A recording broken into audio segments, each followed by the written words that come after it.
Grateful to be here with my dear friend, Rabbi Avram Mlotek, who is the co-founder of Beis Hillel and serves as the rabbi of the Manhattan location of Beis Hillel. Thanks for talking, buddy. Such a privilege to be here with you, Rabbi. So, a deep topic to talk about today, that many our generation, and younger and older, are struggling to remain positive, are struggling to remain connected, to live a purpose-driven, mission-driven life, feel spiritually connected. Synagogue might work, it might not. Our generation, most likely not. Maybe yoga or meditation, whatever it is, but I wonder, do you see the same problem? People who want to be spiritually connected, but are having trouble doing that. Yeah. You know, Rabbi Dave Chappelle, not quite a rabbi, but has a serious Torah on this. He says, we live in a world today where we can scroll through our Facebook feeds and choose which tragedy to like. Right? There's such compassion fatigue, depending on what we read in the news, but also just in our own spiritual, religious, and emotional life. How do we stay connected? How do we stay nourished and engaged? And I think it's a real problem. The first step to that is acknowledging it. Right? Chazal say, Rachmana libabai, which is, right, the merciful one wants, demands, requires, needs the heart. Right? So that is to say, whatever it is you're feeling, can you allow yourself to feel it? Can you make the space in your heart to actually feel whatever that is? Yeah. What Rabbi Joshua Heschel called it was radical amazement. So what is that? What did Heschel mean by that?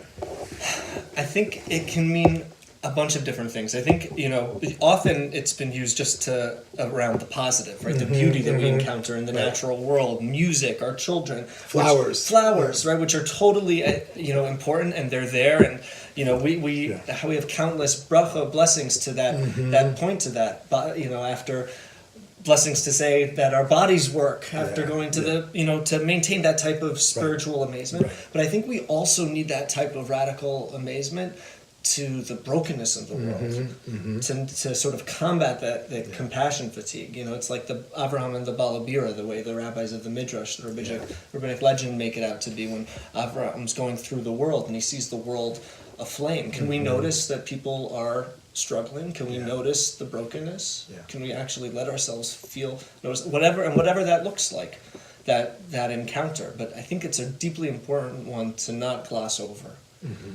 Which we can be quick to do, to want to fix or repair or... Right. So that's hard. You come home from a long day of work or, and to look at the mess of the world, it feels like it could lead someone to depression. I mean, how does that form of radical amazement sustain someone spiritually?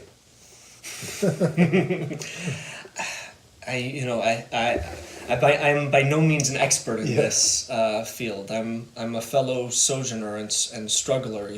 I think there's a teaching an article by Gene Weingarten, the Pulitzer Prize winning writer for the Washington Post, and he conducted this social experiment. What would it look like if he hired a classically trained musician to play some of the most brilliant pieces, known for the violin in particular? Would people stop on their way home? Would they notice? Would they hear? And he wasn't having the musician play pop tunes, which people might find recognizable. It was the classics that have survived, been playing in cathedrals and concert halls for generations. And you can see the results online if you go look at the webpage. But without fail, some people did stop, but without fail, children stopped every single time. And I think that's so important to remember, to be able to actually look at the world through children's eyes. I mean, we're both parents, young parents, and parents to young children. Right. We know what it is to live, to really coexist with that type of radical attunement to everything, to noise, to nature. If we can let that rub off on us, I think it would impact our spiritual lives. In some ways, this is the Torah of B'nai Brown, of vulnerability, because you really have to be vulnerable to resensitize yourself, to open yourself up to the stimuli of the world again, to enable to be affected. And it's the midah of hitlavut, of the trait of cultivating passion in yourself, to truly be alive and responsive. And in some ways we mistake Heschel to merely be responding to external stimuli. Yeah. It's about the music, it's about the flower, whatever. It is about that. But then there's a phenomenological dimension that it's about our inner world. Yeah. The amazement is what occurs within us to some degree, right? Yeah. Yeah. Yeah. Yeah. I mean, I think that's why prayer, right, tefillah, can be such a powerful remedy. Yeah. You know, whether it's a meditation 3 times a day or more part of the traditional tefillah and prayer framework. You know, we have that message embedded in our tradition. Right. You know, the nisim, the miracles and wonders that we say are with us every waking moment of the day. It's about giving ourselves the permission and the time to encounter those pieces. Yeah, right. It's I hard wonder, work. does the bracha work for you? Right? When people normally say to me, what's the Jewish answer to spirituality? I don't pretend to know. Yeah. But I say, I think the best tool is the bracha. Yeah. You know, 100 times a day, you're going to pause and bring kedusha, bring holiness into your life. But that doesn't work with every opportunity that emerges. So I wonder, like, is the bracha the answer for you, or do you feel like it's about something beyond that? The bracha is, I think, a very powerful kli, but it's a kli, it's a vessel. Right. I think what's behind the bracha for me is the kavanah, is the intentionality that we approach it. As to say, we both can point to spiritually attuned religious folk who use the brachas, who use the blessing in the traditional liturgy in that type of way. To live spiritually fulfilled lives, and I think we can also encounter people who engage in civic work and their own professional life and relationships, and do so with a certain type of intentionality and focus that sustains them. Right. So I think if the kavanah is there, that will sort of guide the rest. But even that takes takes practice also. Right. You know, I think this is really important. This is not just, sometimes people think spirituality, it's kind of hippy-dippy, it's fun, it's like a cherry on top of life. Right. But I actually think it's central. You know, one of my teachers, Cindy Chazen, I heard her say recently, more important than your to-do list is your to-be list. That the way we affect people is not just with our actions, that's huge, but we're constantly emanating energy. Anxiety, depression, negativity. Totally. We're pouring our stuff on people. Totally. And the more we live with this radical amazement, the more we're spiritually attuned, the more to our partners, our children, our co-workers, our communities, and we owe that to each other. Yeah. Right. I think of the words of Rabbi Nachman here. You know, the great spiritual sage who knew trauma deeply. You know, who battled depression himself, who lost a son at a young age. And he says famously, "Ein shum yeush ba'olam klal." There's no despair in the world, which on its surface seems to be a preposterous statement. You look at the world. Rabbi Nachman looked at the world, his personal world. There was plenty of despair. We can look at the world and see plenty of despair, poverty, and racism, anti-Semitism. We can tap into that ethos relatively quickly.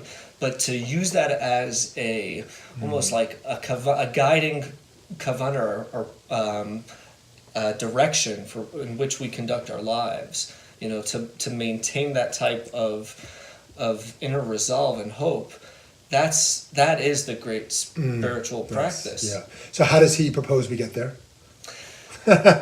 Shira and Rikud definitely helps song and dance, Right. you know, to allow ourselves to experience our physicality. And getting our out of ourselves a little bit. You know, I mean, the whole Rabbi Nachman Torah. I mean, I don't have to hash that out, but I heard Rabbi Mel Gottlieb say recently, part of the answer is zooming out. Yeah. You know, and he said, sheker, lies or falsity, the letters are right next to each other. Right? But emet is perfectly spaced out in the alphabet. Aleph, mem, tav. That when you're zoomed in, it's all lies. But when you zoom out, you can see what's more true and what's more good. How can you have despair if you can pull yourself out to you know? Yeah. And I think that's what you're talking about with radical amazement is seeing the bigger phenomenon of what we're. Yeah. And if we really believe, which we say we do, you know, that every human being is created, b'tselem Elokim, right, with in the image of God. Yeah. So tachlis, very practically, how are we going to treat every single person then that we encounter? From the person who serves us coffee, to our coworkers, to the colleagues that frustrate us, to our children, to our spouses, to our partners. How do we engage with those? That's not just an aside, that's a fundamental religious question that gets played out every single day in every interaction in our lives. And that actually is a fascinating connection with radical amazement, the Tzelem Elokim factor, because if I can't see their godliness, if I'm not amazed by them, that's on me, not them. I need to dig deeper to find that, to be amazed with uncovering this. How often do we pass people and we view them just as mundane entities? Yeah. But what a beautiful challenge to say, like, I need to get my flashlight. I found the jewel, you know? Right. Reb Shlomo had a great talk about that. When someone asked him, what's a chassid, what's a pious religious person, he would say, someone who is madly, madly, madly in love with God, and someone who is madly, madly, madly in love with their fellow human being. To the extent when you go out on the street and you experience the world as full of broken and hateful vessels, or do you see them as your fellow, brothers and sisters in the family? So that's the work. Yeah. So the last thought, what eitzah would you give to anyone kind of listening now who feels like, oh, I want that, I want to live like that, but what do I do? Like, how do I get there? It feels like a beautiful idea, but how do I start living that? First, to come back to the initial point, to allow yourself the space to even ask that question is a beautiful thing, because it allows for the opening of change to even take place. And sighing helps.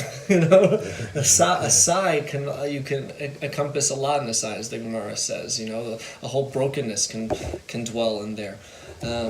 So I would folks who are aspiring to live this type of spiritually engaged life, and I put myself in that lot. It's it's just trying and making mistakes, but and trying, finding spiritual teachers who can help guide, spiritual partners, and chabrusas, friends and colleagues who can help support you in that work. But it's a lifetime work. It's not a quick fix. Yeah. So next time you're in Manhattan, you got to check out the Beis Hillel. Come for Shabbos. With the Rav Avram and his wonderful colleague Yael and their beautiful 6-year-old daughter and their beautiful 2-year-old son. And they're doing amazing work, really a revolution of Jewish engagement. So, thanks, and we should all be zoche. We should all merit to continue to cultivate this consciousness in our lives. Amen.